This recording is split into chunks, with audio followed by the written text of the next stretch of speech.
Et si finalement faire un zénithal, c'était une mauvaise idée? Non, non, non, non. Et si finalement faire un zénithal, c'était une très mauvaise idée? Mais avant ça, pour comprendre un petit peu là où je veux en venir avec ce point, on doit se reposer une question essentielle.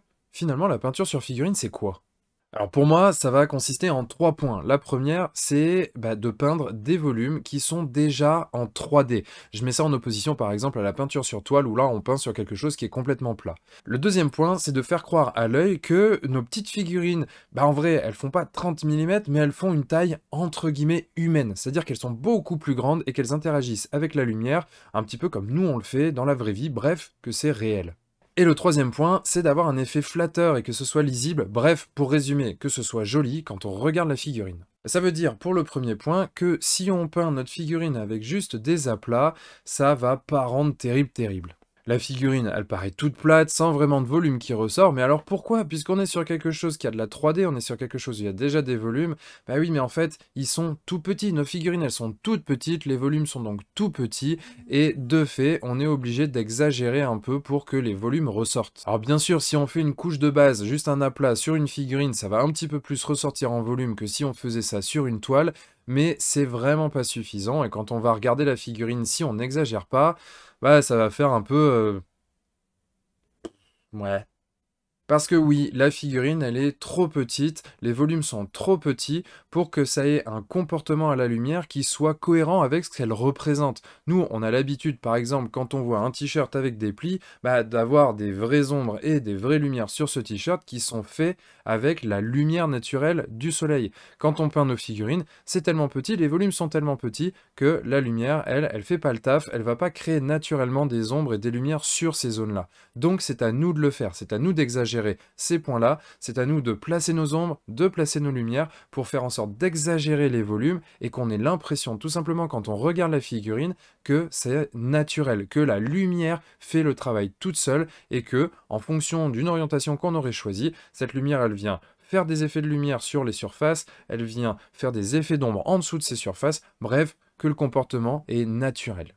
Alors du coup, on doit faire tout ça de manière à ce que la figurine, quand même, elle soit jolie, qu'elle soit bien lisible, que quand on regarde, on comprend ce qui se passe sur la figurine. Ici, c'est un t-shirt, là, c'est le visage, sur le visage, il y a le nez, ici, il a une cicatrice, il a même peut-être un œil crevé. Bref, il faut qu'on comprenne ce qui se passe. Et là où ça devient un petit peu plus compliqué, c'est qu'il faut comprendre ce qui se passe, mais la plupart du temps en regardant sous un angle précis. Et donc, vu qu'on veut respecter cet angle-là, qu'on veut qu'on comprenne ce qui se passe quand nous, on regarde sous un angle en particulier, il faut évidemment le prendre en compte, et pour le zénithal, c'est un petit peu là que le bas blesse. Car je suis sûr que tu as déjà entendu ce conseil qui est quand même encore pas mal donné, c'est si tu sais pas où mettre tes lumières sur ta figurine, eh bien tu la prends, tu la mets sous une lampe, et comme ça, du coup, ça t'indique à quel endroit tu peux mettre tes ombres et tes lumières. Et là, boum! Le piège, il s'est refermé, t'es emprisonné dans le piège du zénithal. Tu sais pas pourquoi, mais ça va pas forcément bien se passer. Mais alors pourquoi? Parce que mettre une lumière, finalement, c'est le meilleur moyen de reproduire un effet de lumière et donc de comprendre où on va poser nos lumières et nos ombres. Oui, mais le problème, il vient surtout de l'orientation de cette lumière, parce que zénithal, c'est un mot bien particulier qui veut dire quelque chose de bien spécifique. Le zénithal, ça fait référence au zénith du soleil, c'est-à-dire quand il est le plus haut dans le ciel, donc quand il est pile au-dessus de nos têtes. Et donc si on respecte cette logique avec notre lumière, c'est-à-dire qu'on vient positionner notre lampe pile au-dessus de notre figurine, comme on peut le voir, on va avoir toutes les lumières qui vont être pile sur le dessus de chacun des volumes. Ça va être pile au-dessus de la tête, pile au-dessus des épaules, ça va être pile au-dessus du nez, bref, je vais pas faire toutes les parties du corps, bien évidemment, ça va être pile au-dessus de tous les volumes de ta figurine. Et donc, qu'est-ce que ça veut dire? Ça veut dire que si on veut que la figurine soit intéressante à regarder, on va devoir la regarder pile du dessus. Et le problème, c'est que personne fait ça. Personne ne regarde ses figurines pile du dessus. Même quand on joue, par exemple, sur une armée qu'on aurait peint comme ça, on va pas se mettre au-dessus de la table comme ça pour regarder nos figurines. Personne fait ça. Bah oui, parce que nous, ce qu'on aime bien regarder sur nos figurines, c'est la dynamique. On veut la regarder droit dans les yeux. On veut sentir une présence. On veut sentir quelque chose qui se dégage de cette figurine. C'est pour ça qu'on peint. C'est pour l'immersion. C'est pas pour regarder tel un plateau d'échecs qu'on verrait sur un ordinateur, pile du dessus. C'est pas des putains de pions, bah. Ouais, pardon, c'est la passion qui parle. Quand on regarde nos figurines, finalement, on les regarde comment? On les regarde plutôt soit de face, soit un peu à 45 degrés pour donner un espèce d'aspect un peu cinématographique, quelque chose de dramatique à la scène. Mais c'est vrai qu'on va pas les regarder vu du dessus. Alors si on les regarde dans un certain angle, bah, le mieux c'est pour nos lumières de respecter cet angle-là. Donc c'est là qu'on comprend pourquoi le zénithal est une erreur. Si on le respecte à 100%, c'est parce qu'on va avoir des lumières qui sont au-dessus, quand nous on va regarder plutôt de face ou au mieux à 45 degrés. L'idéal, c'est donc de faire tout pour respecter cet angle de vue sur nos volumes. Et alors la conclusion de ça, c'est quoi? Eh bien c'est simplement que ce soit pour nos éclaircies ou même pour le préombrage qu'on va faire avant même d'attaquer la peinture, on va essayer, si on veut respecter tout ça, de se mettre soit de face, soit à 45 degrés sur notre figurine. De cette manière-là, on aura des volumes qui vont être très flatteurs à l'œil, avec des lumières qui seront bien positionnées.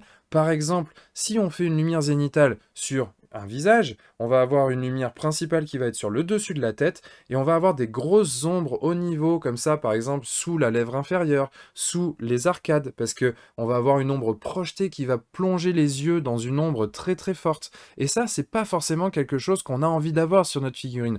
On peut, bien sûr, en fonction d'une scène, en fonction d'une thématique, quelque chose où on veut raconter une histoire, et auquel cas, c'est tout à fait ok.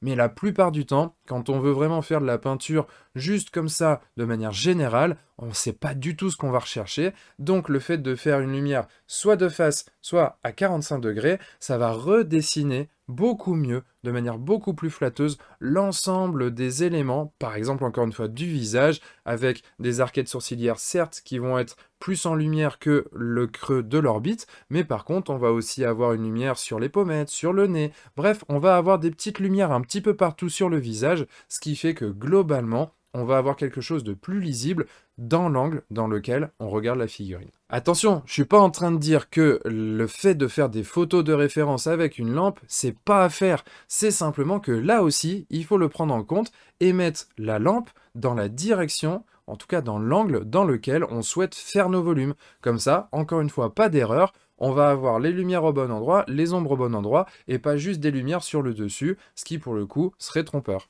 Bref, tu l'auras compris, personnellement, le zénithal au sens strict du terme, je n'en fais pas.